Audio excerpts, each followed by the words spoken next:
સુખદેવજી પ્રભુ વર્ણન કરતા કહે, પોતાના ઘરે જયારે ચોરી કરવા ગયા ત્યારે વાંદરાઓને સાથે લીધા, અને જે ઘરમાં વાંદરા અને છોકરા ઘૂસી ગયા એ ઘરની શું દશા થાય શબ્દોમાં તો કેમ વર્ણવું.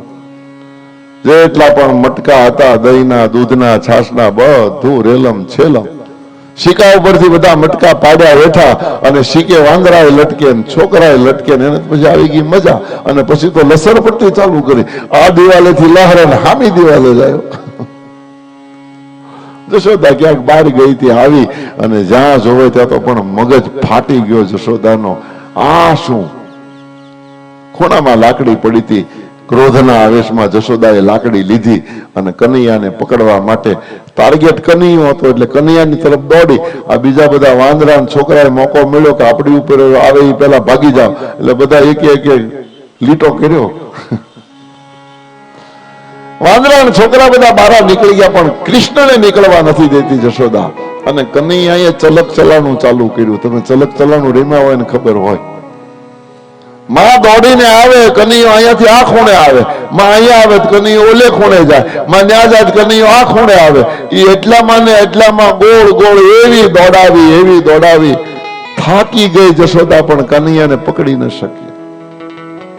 શાસ્ત્ર એમ કહે છે કે ભગવાનની પાછળ દોડે ભગવાનને પકડી શકે. અહીંયા શાસ્ત્ર વિરુદ્ધ વાત ગઈ. આટલી બધી દોડી છતાં જશોદા પકડી ન શકી. એનું કારણ છે એના હાથમાં લાકડી છે, અને લાકડી એ અહંકારનું પ્રતીક છે. જ્યાં સુધી જીવ પાસે અભિમાન હોય ત્યાં સુધી ગમે તેટલો ભગવાનને પકડવા દોડે, ક્યારે ઈશ્વર હાથમાં નહીં આવે. જશોદા થાકી ગઈ, લાકડીનો કર્યો ઘા ને પગથારે બેહી ગઈ. જેવી લાકડી છૂટી ને અહંકાર ગયો, એટલે સામેથી કૃષ્ણ આવ્યા. તારે મને પકડવો છે ને, લે માં પકડી લે. સામેથી કૃષ્ણ પકડાઈ ગયા.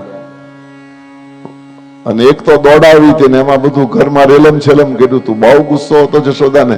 જશોદાએ કીધું મારે તને બાંધવો છે, અહીંયા ના અહીંયા ઉભો રહેજે, હું હમણાં દોરડું લઈ આવું. અને દોરડું લેવા જશોદા ગઈ. કનૈયો ત્યાં જ ઉભો રહ્યો, ખાંડણીયાની બાજુમાં ઉભો રાખ્યો, અને દોરડું લઈને આવી અને ખાંડણીયાની યારે બાંધવાની ચેષ્ટા કરી, પણ દ્વય અંગુલ, બે આંગળ દોરડું ટૂંકું પડ્યું, ગાંઠ ન વળે. બીજું દોરડું લેવા ગઈ, ઈ લઈ આવીને એનો હાંધો કર્યો, તોય બે આંગળ ટૂંકું. 3 દોરડાના હાંધા કર્યા, પણ તોય કાનુડો બાંધી હકાણો નહીં. દ્વય અંગુલ, બે આંગળ ટૂંકું પડે છે. અધ્યાત્મ અર્થમાં કથા છે, જીવ અને ઈશ્વરની વચ્ચે માત્ર 2 જ આંગળનું છેટું છે.